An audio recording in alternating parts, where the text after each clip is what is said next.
Hello friends and welcome to the another video lecture of computer graphics. और जो आज का हमारा टॉपिक है वो ये है कि how can we specify a spline cubic spline curve.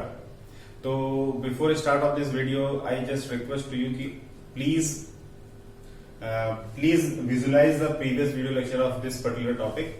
सो जिसमें मैंने आपको ये बताया था कि कर्व के बारे में बताया गया था कि कर्व होता क्या है, ठीक है। उसकी एक डेफिनेशन मैंने बताई आपको। आफ्टर दैट मैंने ये भी बताया था कि how the spline curve is defined. तो स्प्लाइन कर्व की मैथमेटिकल डेफिनेशन मैंने आपको वहां बताई थी, और स्प्लाइन कर्व की डेफिनेशन कंप्यूटर ग्राफिक्स में कैसे डिफाइन किया गया ये भी मैंने आपको बताया है, ठीक है। तो उसी को थोड़ा सा हम आगे कंटिन्यू करते हैं।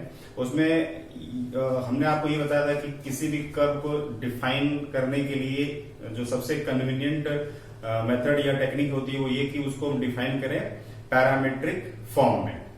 और किसी भी कर्व उस कर्व को पैरामीट्रिक फॉर्म में डिफाइन करने का जो तरीका था वो ये था कि x is equal to X of you,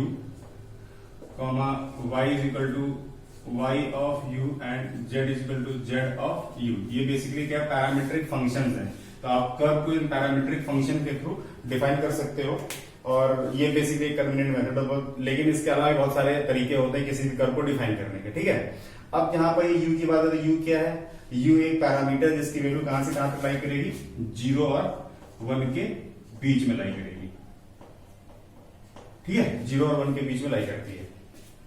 तो अब जो स्प्लाइन कर्व की इतनी डेफिनेशन होने के बाद अब बात करते हैं कि स्प्लाइन कर्व को स्पेसिफाई कैसे करेंगे। तो बेसिकली हमारे पास तीन तरीके हैं। We have three ways to define a spline curve. उसमें से आपके पास फर्स्ट मेथड है ये कि we can state the set of boundary constraint that are imposed on the spline curve path. इसका मतलब ये है कि हम क्या कर सकते हैं कि किसी भी कर्व के एंड पॉइंट पर हम एंड पॉइंट कंस्ट्रेंट वैल्यूज को डिफाइन कर सकते हैं, और with the help of those constraint we can just define या specify a particular spline curve. Okay, second technique ये है कि we can state the matrix that characterises the spline curve.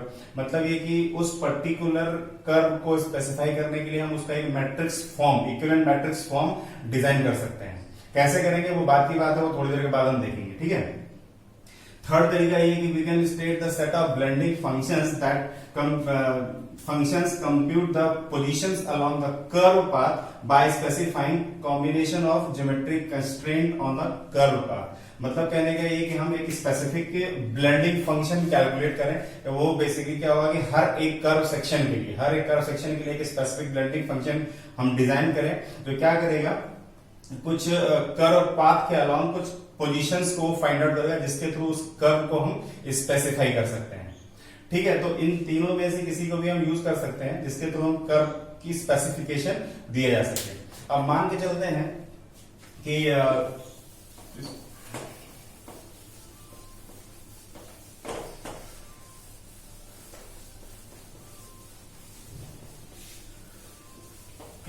According to the definition of the spline curve, मतलब spline curve की जो definition उसमें ये कुछ चीजें थी जो मैं फिर से रिपीट करना चाहता हूं। पहली चीज ये थी कि इट इज अ पॉलिनोमियल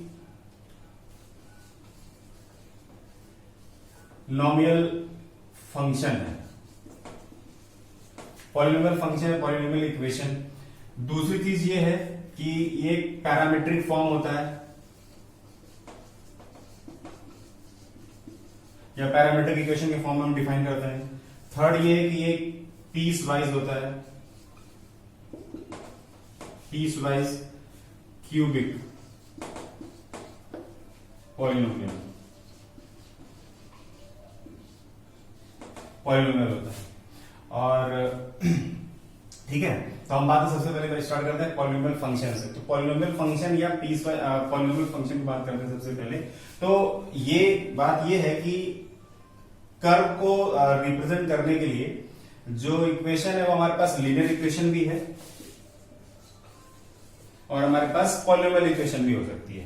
तो हम लेकिन कर्व सेक्शंस को डिफाइन करने के लिए पॉलिनोमियल इक्वेशन या पॉलिनोमियल फंक्शन की ही बात क्यों करते हैं, उसका रीजन ये है कि अगर लीनियर फंक्शन है या लीनियर इक्वेशन है तो लीनियर इक्वेशन या लीनियर फंक्शन के थ्रू हम सिर्फ और सिर्फ लाइन को डिस्क्राइब कर सकते हैं, और with the help of that line we can design the n number of polygons only. तो जो पॉलीगन होता है, पॉलीगन का कोई एक बैंड फॉर्म नहीं होता जिसके थ्रू हम किसी एक नॉर्मल रियल टाइम ऑब्जेक्ट के स्ट्रक्चर को डिफाइन नहीं कर सकते। जैसे कि अगर हमें डिजाइन करना हो फेशियल एक्सप्रेशन को, अगर हमें डिजाइन करना हो curve section, sorry grass section को, क्लाउड को दिखाना हो, या फिर मसल्स, बॉडी मसल्स को दिखाना हो, ठीक है, तो इन सभी चीजों के लिए हमारे पास नंबर ऑफ बेंड्स की जरूरत पड़ेगी, राइट। तो उन बेंड्स को डिफाइन करने के लिए हमारे पास लीनियर इक्वेशन क्या होती है, सफिशिएंट नहीं होती है, ठीक है। तो हमें जरूरत पड़ती है पॉलिनोमियल फॉर्म की। तो पॉलिनोमियल फॉर्म वो है जो पैरामीटर इज यू पैरामीटर की जो डिग्री होगी वो मोर देन 1 होगी, यानी कि मोर देन 1 होगी। मतलब ये हुआ कि 2 हो सकता है, 3, 4, 5, 6 and so on up to nth degree के, ठीक है। अब इन सभी के डिग्री में जैसे जैसे पावर बढ़ती जाती है, राइट, जैसे जैसे पावर बढ़ेगी ये पैरामीटर की, तो वैसे वैसे कंप्यूटेशन की यानी कि कैलकुलेशन की जो कॉम्प्लेक्सिटीज है वो भी इंक्रीज होती चली जाएगी, और उसके साथ साथ में उनको स्टोर करने की जो रिक्वायरमेंट होगी मेमोरी की वो भी बहुत ज्यादा होती चली जाएगी।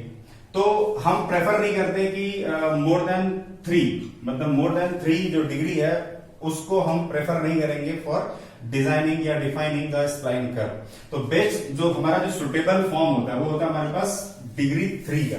जो डिग्री 3 का पॉलिनोमियल इक्वेशन बनती है उसकी वजह से इसको बोला जाता है क्यूबिक पॉलिनोमियल। पॉलिनोमियल इक्वेशन है, इसको हमने बोला पॉलिनोमियल फॉर्म, और इसकी जो मैक्सिमम डिग्री होगी वो क्या होगी, 3 होगी, इसलिए इसको बोला गया cubic form, cubic polynomial form. मेरे ख्याल से ये समझ में आ गया होगा। अब बात करते हैं कि जो लेस देन 3 है यानी कि डिग्री 2, तो डिग्री 2 यानी कि लेस देन 3 डिग्री की जो पॉलिनोमियल इक्वेशंस होती है they are not suitable. Why?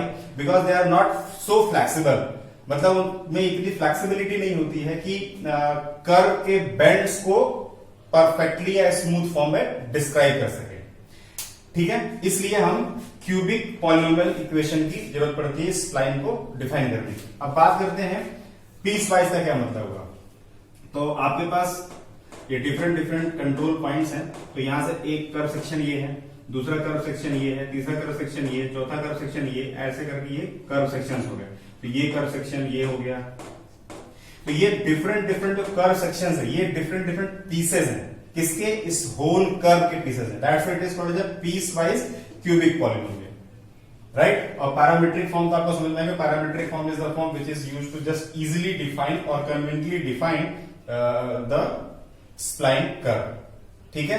ये बात समझ में आ गई, ओके। अब बात करते हैं कि पॉलिनोमियल इक्वेशंस के फॉर्म में इसकी इक्वेशन क्या हो सकती है, इसकी स्प्लाइन कर्व।